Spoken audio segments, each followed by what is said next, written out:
Bonjour, bien-aimé. Je m'appelle Dimir Tagboton, le pasteur de la jeunesse de l'église baptiste Amour du Christ à Djamé. Euh, Nous allons partager un petit message ce matin qui va, je prie, nous édifier chacun au nom de Jésus. En fait, c'est un message que je pense devrait venir au corps du Christ et c'est un moment important que ça vienne. Euh, il y a eu beaucoup de situations. Et depuis tout petit d'ailleurs, personnellement, j'ai toujours pensé que les hommes ont besoin euh, de quelqu'un sur qui décharger leur douleur et leur fardeau de chaque jour qui les pèse sur le cœur. C'est vraiment pas. Ce monde est déjà vraiment un monde sombre et un monde déchu, et condamné à contenir assez de souffrances, assez de contradictions, assez de situations difficiles à comprendre et qui nous tombent même parfois soudainement sur la tête. Et c'est un monde tellement sombre que certains, tu vois certains qui sont bien, on voit certains qui sont bien habillés, mais ils sont remplis de complexes à cause de certains traumatismes qu'ils ont eu à traverser et beaucoup d'autres choses. Et d'autres qui ont tellement de responsabilités qu'ils n'arrivent même pas à dormir la nuit parce que ces responsabilités deviennent des problèmes qui ne veulent plus se déplacer. Donc, on devrait vraiment prier, mais en dehors de ça, on devrait être vraiment enseigné. Et c'est pourquoi ce message vient vraiment à point nommé. Voilà. Donc, prions rapidement avant de commencer. Seigneur, nous te disons merci pour ce moment. Nous prions au nom de Jésus que ce moment soit un moment de visite de ta part. Nous prions que tu guérisses les âmes brisées, que tu donnes la sagesse pour communiquer le message, la compréhension à nous auditeurs et la guérison à tous les niveaux à ton peuple, la honte à l'ennemi. Au nom de Jésus, Amen. Alors, le passage, le titre du message est comme suit. Euh, Jésus, le porteur des malheurs du monde. Jésus, le porteur des malheurs du monde. Le but du message, ce n'est pas en fait de prêcher la vie facile en Christ. Nous ne voulons pas du tout prêcher la vie facile en Christ et montrer que oui, quand on rentre en Christ, tout est rose et tout doit bien aller. Ce n'est pas du tout le but du message. En fait, le but de ce message ce soir, mais ce matin, ça dépendra de votre position dans le monde. Euh, c'est de voir ce qui est dans le cœur de Dieu et vous apporter et vous montrer ce que les Écritures disent sur comment traverser les situations. Comment traverser les situations sans être brisé, comment vaincre les traumatismes du passé, comment surmonter des situations bizarres quand la personne a qui vraiment s'ouvrir. Il y a plusieurs qui sont tellement, qui se sentent perdus dans ce monde, qui ne savent, qui n'ont aucune idée de qui à qui parler. Ils ont déjà trouvé, comment on dit, été chez plusieurs, ils ont déjà été chez plusieurs psychologues ou psychiatres, ou, je ne sais pas trop, mais ils n'ont pas pu vraiment trouver ce qu'ils voulaient. Les gens ont tout essayé et ont fini par même se suicider. Et vraiment, nous voulons voir qu'est-ce que l'Écriture prescrit. Il y a quelque chose que l'Écriture donne qu'aucun psychologue ne peut donner, qu'aucun médecin de ce monde ne peut vous donner. Et nous voulons voir ça ensemble. Il ne faut pas dire, je ne voudrais pas que nous soyons dans la mentalité que, bon, qu'est-ce qu'il va dire de nouveau? Qu'est-ce que je vais encore entendre de nouveau que je n'ai jamais encore entendu dans la même Bible que j'ai lue et que je lis toujours? Le Seigneur peut te montrer quelque chose dans le même passage que tu as toujours connu, que tu n'as jamais remarqué avant, ok, et qui est toujours la solution à ton problème et tu dis, enfin, c'est possible, vous voyez, non? Et je crois fermement que ces choses que nous allons partager ensemble, qui m'ont délivré personnellement, pourront vous délivrer aussi, ok? Je ne sais pas qui voudrait déjà entendre ça, mais je vais dire, euh, j'ai déjà frôlé, connu, c'est pas, une mini-folie avant. Okay? J'ai déjà couru dans la rue une fois. Voilà, je ne vais pas trop explorer ce domaine, mais j'ai déjà couru dans la rue et je connais ce que c'est que le traumatisme, la dépression, et quand les situations sont incompréhensibles, la trahison des chers, des chers, okay, des proches, l'abandon de tous. J'ai compris ça, j'ai connu tout ça et je peux comprendre votre position. Donc, nous allons lire. Il ne faut pas que nous demeurions sur ce que le diable a fait. Nous allons voir ce que Dieu nous demande de faire et ce qu'il a fait pour nous. Et c'est là que se trouve notre guérison. C'est là que se trouve notre délivrance. Okay, Psaume, quand vous lisez le psaume, je crois, le chapitre 55,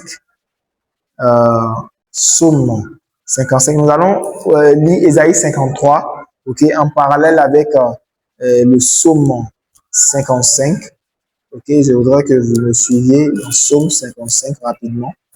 55, le verset 22 dans certaines versions et le verset 23 dans d'autres versions. Ok, donc, mais quand je serai en train de lire, vous allez savoir si c'est le 22 chez vous ou bien c'est le 23 chez vous. Chez moi, ça dit au verset 23 chez moi, remets ton sort à l'Éternel et il te soutiendra, il ne laissera jamais chanceler le juste. Aussi simple que ce passage me paraisse,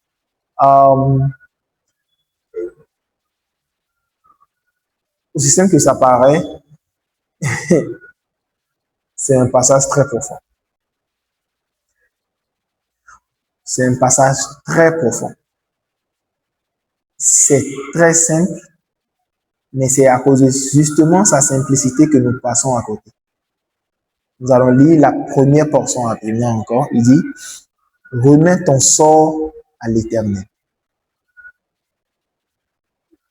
Ce qui veut dire que plusieurs d'entre nous, nous gardons notre sort. Nous ne remettons pas ça à l'Éternel. S'il y a quelque chose que nous savons faire le plus, c'est de garder notre sort et vouloir le gérer par nous-mêmes. C'est pourquoi tu as l'insomnie chaque nuit et tu dois maintenant aller consulter un psychologue pour avoir des médicaments pour dormir. Mais le premier médicament pour dormir, c'est ça que l'Écriture te dit ici, de remettre ton sort à l'Éternel. Je sais que dans ton cœur ou bien dans ta tête, tu te demandes déjà, mais comment tu remettre ton sort? Je lui ai déjà dit plusieurs fois, il a pleuré plusieurs fois, mais tu es où? Aide-moi. Mais ce n'est pas comme ça, on remet son sort à l'Éternel. Jésus lui-même disait que tous ceux qui sont, il dit, venez à moi, vous tous qui êtes fatigués et chargés, je vous donnerai du repos. Vous voyez que c'est des passages que vous connaissez. Et pourtant, est-ce que nous connaissons vraiment le repos?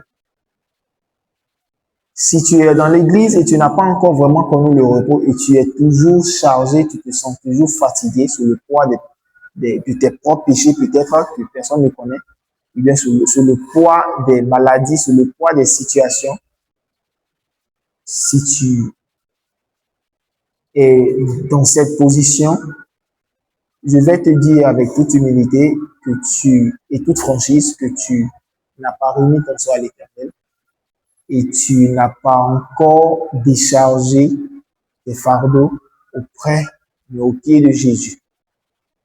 Tu ne l'as pas encore fait. Si tu l'as fait, la preuve sera que tu seras vraiment déchargé et tu auras le repos.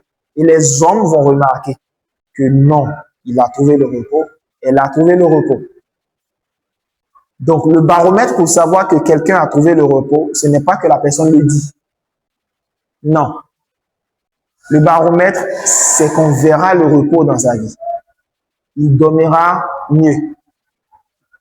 Même au milieu de la tempête, il sera en train de dormir comme Jésus le faisait. Parce qu'il a remis son sort à l'Éternel. Son sort n'est plus dans sa main.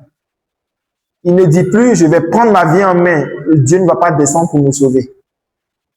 Il remet vraiment son sort à Dieu. Il y a beaucoup de passages que nous ne prenons pas littéralement, que nous devons en fait prendre littéralement. Quand on t'appelle pour te dire, par exemple, que ta maman est en train de mourir et tu ne peux rien faire, tu n'as aucune somme. Et là où tu es coincé. Ce n'est pas ta panique qui va régler le problème. Il y a des problèmes, il faut dormir pour que Dieu règle ça. L'attitude que tu dois adopter en ce moment, par exemple, la première attitude, c'est ce que Philippiens 4, verset 6 dit. Ne vous inquiétez de rien.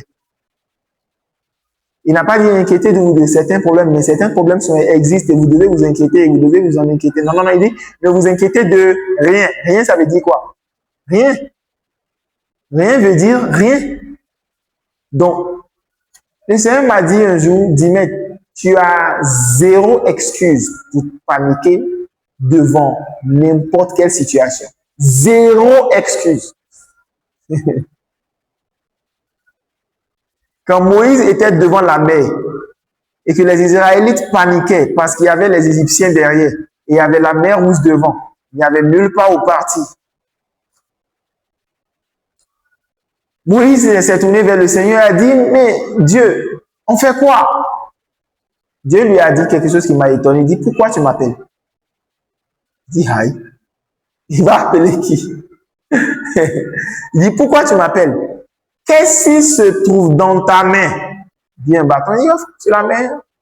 Ce qui veut dire qu'il demandait à Dieu, il priait Dieu pour quelque chose qui était déjà dans sa main. Il demandait une solution qui était déjà dans sa main. Mais la panique dans laquelle les Israélites l'ont poussé ne lui a pas permis de voir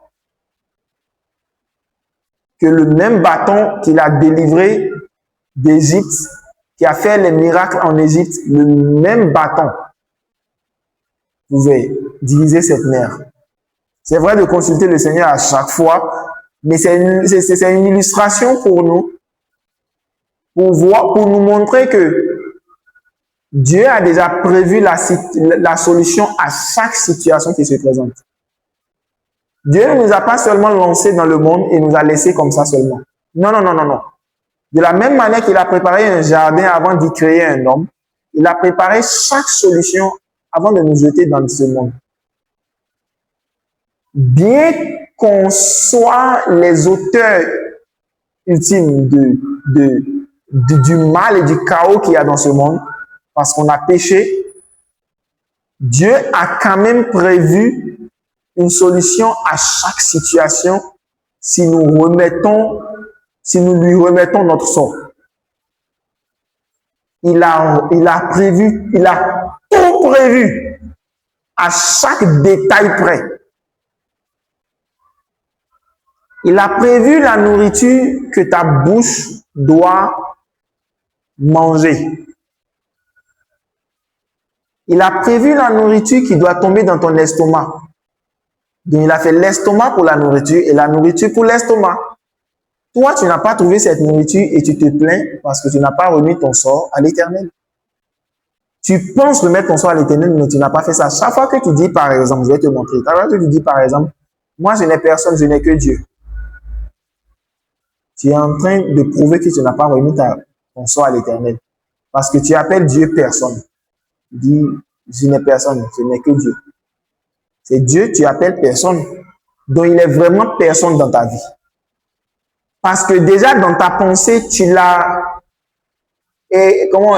rendu à néant.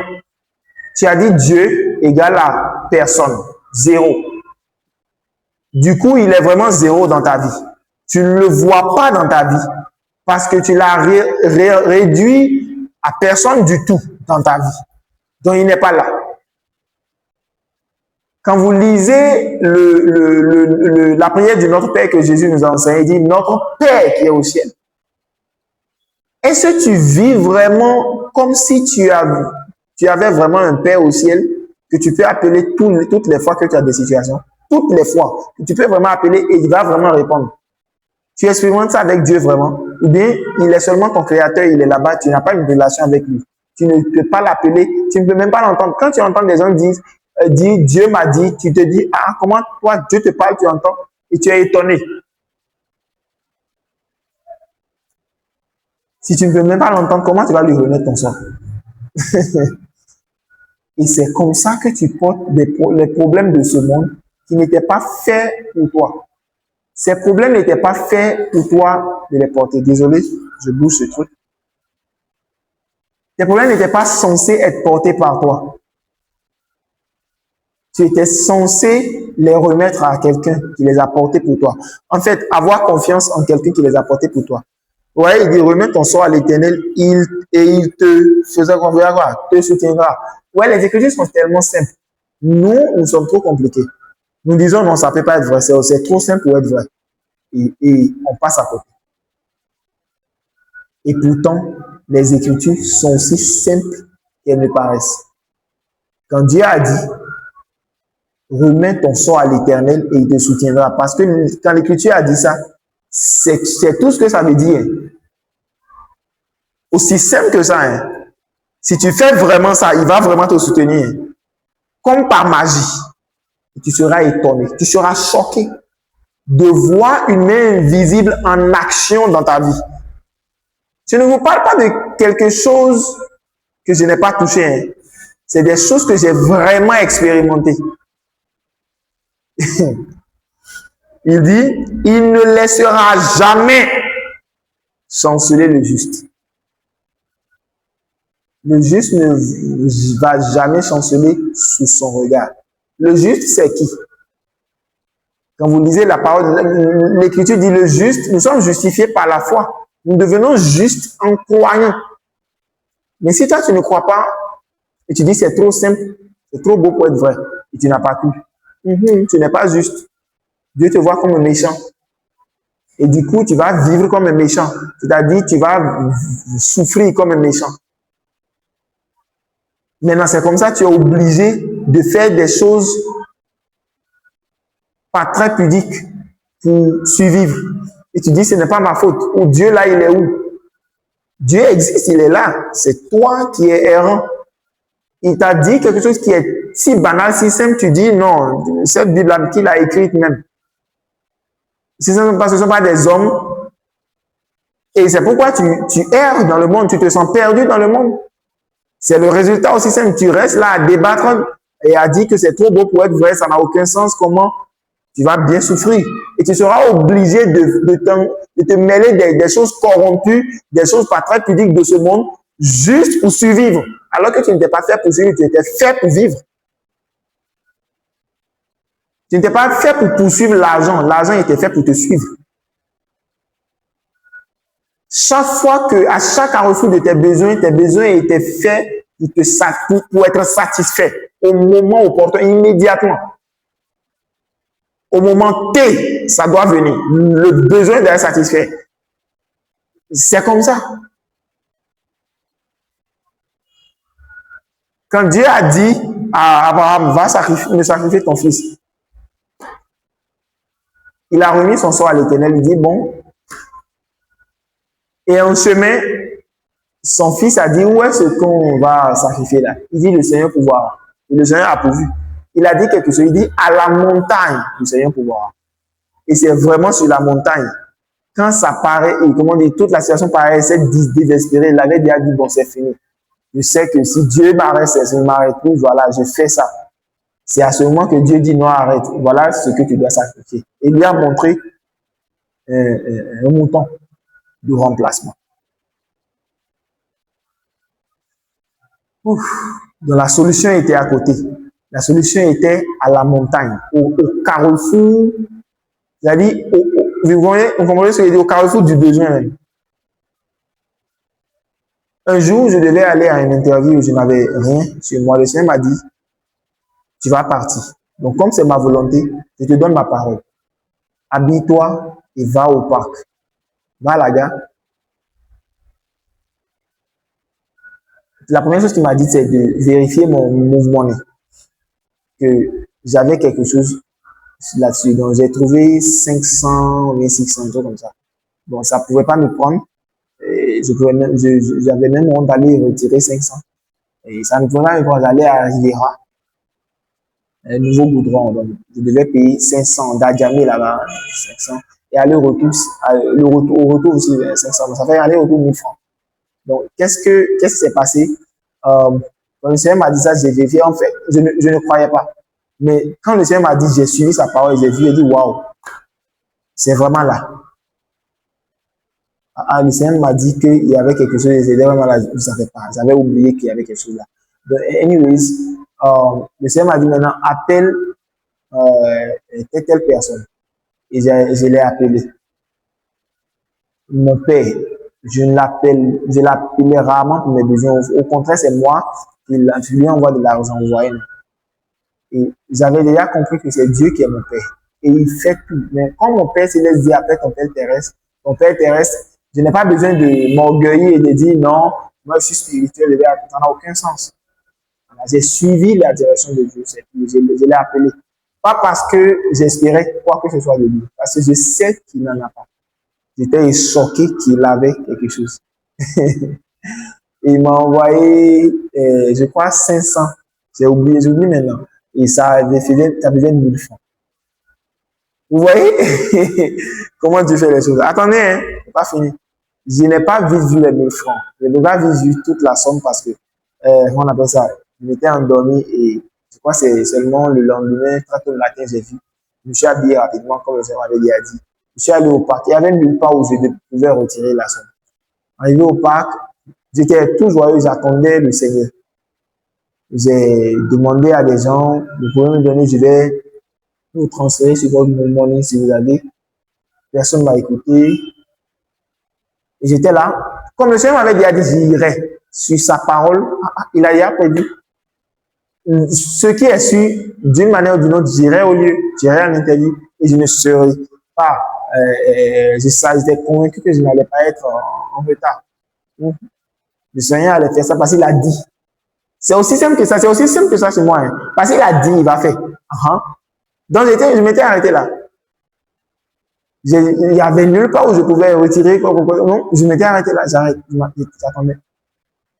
Donc, du coup, les gens partaient, les bus se remplissaient et partaient. Et soudainement, un des apprentis s'est rapproché de moi. Il m'a remis 500 et il est parti. Il dit, il m'a juste remis 500 comme ça, l'apprenti Bacala. Et j'ai pris, je suis rentré dans le bus suivant. Il n'a pas attendu que je le rembourse, mais il est juste rentré dans son bus, il est parti. Et moi, j'ai continué ma route. Bon, avant le retour, maintenant, j'ai pu faire mon retrait parce qu'il faisait maintenant jour. J'ai pu faire mon retrait. Voilà, l'interview s'est très bien passée. Et j'ai mangé. Ouais, maintenant j'avais 1500, vous comprenez, non? J'ai mangé. Il y a eu un autre exemple comme ça. Le Seigneur m'a dit, habille-toi et va au portail. Je ne me suis pas lavé comme le Seigneur l'a dit, je n'ai pas repassé mon habit, j'étais dans l'incrédulité facile. Mais j'ai obéi. Je me suis habillé comme ça. On va faire ça comme ça. J'étais allé au portail, je me suis arrêté. Et voilà, je vois un frère en Christ dont je ne suis pas du tout proche en fait. On n'était pas du tout proche en fait, pas du tout. Et il m'a vu, mais comme on se connaît, voilà, comme ça. Il m'a dit, hey, et j'ai traversé la voie, on a dit, ah, ça va bien, blabla. On a échangé, c'est tout. Je n'avais rien dans ma tête. Et soudainement, il me sort 5 000, un truc comme ça. J'allais aussi à une interview de jour là, hein, une autre interview comme ça. Et c'est comme ça que le Seigneur a fait la provision ce jour-là. Chers frères et sœurs, si je me mettais là à avoir des soucis, je dis vraiment, pourquoi ma vie est comme ça? Je suis l'aîné de ma famille et les choses ont toujours été comment.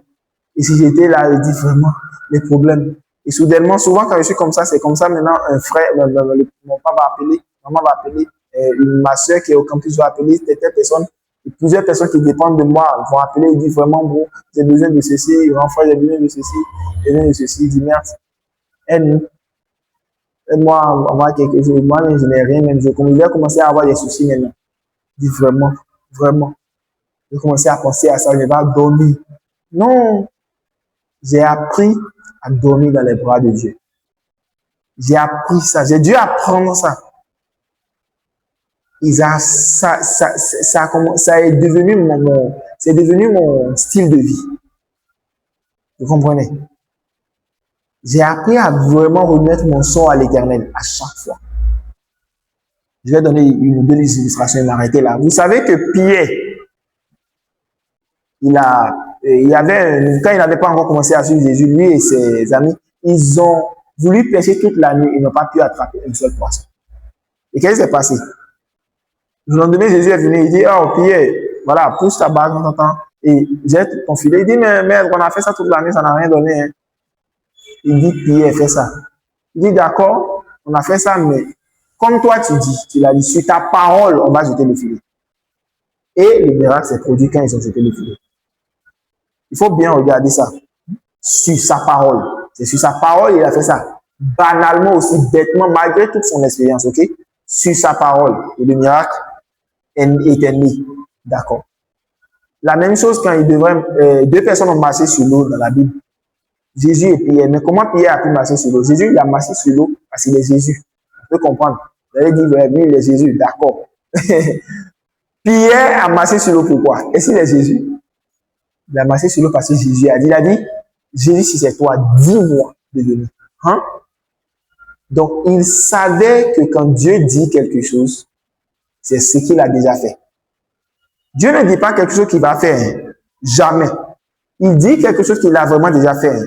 Quand il te dit, remets-moi ton sort, c'est parce qu'il a déjà mis la solution là. Et désolé. Très souvent, c'est ça. Hein? Je dis très souvent, c'est toujours ça. C'est le principe de Dieu. Son principe, c'est qu'il ne dit jamais ce qu'il veut faire. Il dit ce qu'il a déjà fait. Toujours. Quand il a prévu envoyer Jésus, son fils, dans ce monde, il a fait quoi? Il dit que Jésus allait venir mourir pour nous. Il faut lire les Écritures. Quand vous lisez Apocalypse, vous allez voir que la mort de Jésus, son sang avait déjà été coulé avant la fondation du monde. Lisez. Comment ils ont vaincu Lucifer au ciel? C'est par la parole de témoin et le sang de l'agneau. C'est une provision qui avait déjà été éternellement pourvue. Nous, on l'a découvert seulement il y a 2000 ans. Donc, tout ce que Dieu dit, quand tout ce qu'il promet, ce n'est pas maintenant qu'il veut le faire. Il parle de ce qu'il a déjà fait. Toujours. C'est la logique des Écritures. Lisez de l'Ancien au Nouveau, vous allez remarquer que souvent ces choses, c'est pourquoi la Bible dit, ces promesses sont oui et amen. C'est déjà fait. Hein. Toi, c'est toi qui dois dire, ok, ce qui me soit fait selon ta parole, que moi je vois ça, que moi j'envoie la rediffusion. Et ça devient ta réalité. C'est pourquoi ça peut être ta réalité à côté d'un ami qui n'a pas cru. Et lui, il n'a pas la réalité de la même chose. Vous voyez, Pierre a marché sur la... Donc, Pierre n'a pas marché seulement sur l'eau. Hein. Pierre marchait, il ne marchait pas sur l'eau, il marchait sur la parole de Dieu. Il dit sur ta parole. Il n'a pas pu pêcher beaucoup de poissons de la mer. Il a pêché ça de la parole, sur la parole de Dieu. Quand Dieu te parle, il a déjà donné tu es gâté. Alléluia. Il faut savoir, c'est la solution qui est venue comme ça. Donc, quand il te dit, je vais t'amener en France, fais ton passeport immédiatement. C'est la logique des Écritures. Logiquement, réellement, c'est des choses que j'ai expérimentées. Hein. Fais ton passeport, fais tes valises et après, toi, pour le jour J, je vous promets, littéralement, tu iras. Tu seras étonné. S'il te dit, je veux te donner un job d'enseignement, bon, commence à mettre cela dans des écoles. Si tu n'arrives pas à trouver malgré tout, il faut être sûr que peut-être ce n'est pas l'école, le cours secondaire. Peut-être que c'est le cours universitaire. Donc, il va falloir étudier encore. Et toi, tu n'as pas compris, tu vas perdre toutes tes années, tu vas dire Dieu a menti. Dieu a menti. Et toi, tu n'as pas compris. Il ne ment jamais. Si toi, tu t'alignes derrière sa parole, justement, sans faute, je te promets, c'est là que se trouve le miracle. Et tu vas vivre une vie comme si c'était une magie. Comme si tu étais le favori de Dieu. La Bible dit que le Père au ciel, il compte nos cheveux. Nos cheveux sont comptés. Hein? La Bible dit, s'il nous a donné Jésus, il nous a donné tout ce qu'il avait. Qu'est-ce qu'il reste qu'il ne peut pas nous donner? Il nous a déjà tout donné. Tout. Vous voyez, je dis ça avec toute simplicité et c'est comme ça que c'est vraiment simple. C'est simple et aussi banal que ça. Tu peux vivre cette vie de manière surnaturelle, réellement. Tu peux vivre des miracles tous les jours que Dieu fait. Tu peux vivre chaque journée plein de miracles. Miracles. Et les gens vont dire, tu fais de la magie. Toi-même, tu seras étonné. Le principe est très simple. Que Dieu parle, que tu comprennes bien ce qu'il a dit. Et aligne-toi derrière ça. Tu vas voir des choses surnaturelles qui ne sont pas ordinaires du tout. S'il t'a dit, il va te donner un job dans le monde de l'enseignement et que ce n'est pas au cours secondaire et que tu déposes des dossiers au cours secondaire, personne ne va te prendre. Donc, tu n'as pas compris. Tu vas devoir comprendre toutes les plénitudes de sa parole, de ta ligne de recette. Peut-être que c'est au cours primaire et toi, tu cherches au cours secondaire ou bien au cours universitaire, tu ne vas pas trouver. C'est comme ça que Dieu fonctionne. C'est comme ça que ça marche. Alors, les problèmes de ce monde ne sont pas faits pour toi. Quand tu lis Ésaïe 53, j'avais dit, j'avais m'arrêté, vraiment désolé, j'ai m'arrêté ici, dit, au verset 4, Ésaïe 53, verset 4, peut-être au verset 5 ou 3, c'est d'autres, on ne sait pas trop, j'allais dans d'autres versions, quoi. Donc, verset 4, dans la version Louis II, il dit, cependant, ce sont nos souffrances qu'il a portées. Ça veut dire qu'il a déjà porté tes souffrances. Donc, quelles sont les souffrances que toi, tu vois encore maintenant? C'est des souffrances qui n'ont pas de poids. S'il a déjà porté tes souffrances, ça veut dire que ce que tu trouves n'a pas de poids. Et tu ne dois plus porter ça, ce n'est pas pour toi. C'est quand tu continues à croire en ces souffrances qu'elles commencent à peser sur toi. C'est toi qui leur donnes du poids. Ils n'ont plus de poids. C'est de nos douleurs qu'il s'est chargé. Et nous l'avons considéré comme puni, frappé de Dieu et humilié. 5. Mais il était blessé pour nos péchés. Quand tu dis peut-être que c'est mon péché de telle année, tu me punis pour ça. C'est faux. Il a été puni pour tes péchés. Tu dois mieux dormir maintenant. Peut-être c'est le péché d'un ancêtre. Ah bah, s'il a été puni pour tes propres péchés, il a été blessé pour tes propres péchés. Donc, il t'a laissé, il t'a pardonné tes propres péchés. Il dit, vas-y, ne pêche plus, toi. Et c'est le péché d'un ancêtre. Là où, quand tu n'étais même pas là, c'est ça maintenant, il va compter sur toi. Mettre sur ton compte. C'est quel type de Dieu ça? Dieu n'est pas comme ça. On réfléchit comme si Dieu est Satan. On donne le rôle de Satan à Dieu, on donne le rôle de Dieu à Satan. C'est tellement pas bien. Il n'y a aucun passage qui soutient cette doctrine que ce qu'un ancêtre a fait doit t'affecter quand tu es en Jésus. C'est faux. Romains 8 a dit, il n'y a plus aucune, 8.1, il n'y a plus aucune condamnation de ce qui est en Jésus. Quand tu es en Jésus, tu es détaché de l'arbre d'Adam. Adam n'est plus ton ancêtre. Donc du coup, Monsieur Diallo n'est plus ton papa. Tout ce qu'il a fait ne t'affecte plus, ça ne t'intéresse plus. Ce qui t'affecte maintenant, c'est Jésus. C'est Jésus ton ancêtre maintenant. Tu es un Père céleste maintenant. Ok? Verset 5 toujours. Donc, il était blessé pour nos péchés, brisé pour nos iniquités. Si on l'a brisé pour tes iniquités, et tu es encore en train d'être brisé pour tes iniquités, est-ce que c'est juste? Ce n'est pas juste, ça n'a aucun sens. Donc, l'Écriture a menti, mais ça ne ment pas. Il dit que Dieu soit reconnu comme celui qui dit la vérité et tout autre menteur. Si quelqu'un te dit que quelqu'un qui a péché quelque part, ton ancêtre ou bien ton papa, quelqu'un, et c'est pourquoi tu souffres. Gros, il n'y a pas un seul passage qui soutient ça. Les gens utilisent leur propre expérience et ils mettent ça sur les Écritures. Ils veulent maintenant forcer les Écritures pour justifier leur expérience. Il faut bien suivre, c'est faux. Il n'y a aucun passage qui prêche ce message. Au contraire, c'est tout le contraire. Il dit, le châtiment qui nous donne la paix. Donc, il y a un châtiment qui est tombé sur Jésus. Le châtiment qui nous donne la paix est tombé sur lui. Donc, il y a un châtiment qui nous donne la paix. Non. Il y a un châtiment qui est tombé sur lui et du coup, nous, on reçoit la paix. Il a eu un châtiment pour que nous ayons la paix. Si tu n'as pas encore la paix aujourd'hui, ça veut dire qu'il y a un problème. Ou bien, je voudrais, cher, comment on appelle ça? Mon cher ami, mon cher frère, ma chère soeur, je t'en prie. Il faut croire en ce que Dieu a dit, pas en ce que tu sens. Il faut croire en ce que Dieu a dit, pas en ce qu'un homme t'a dit.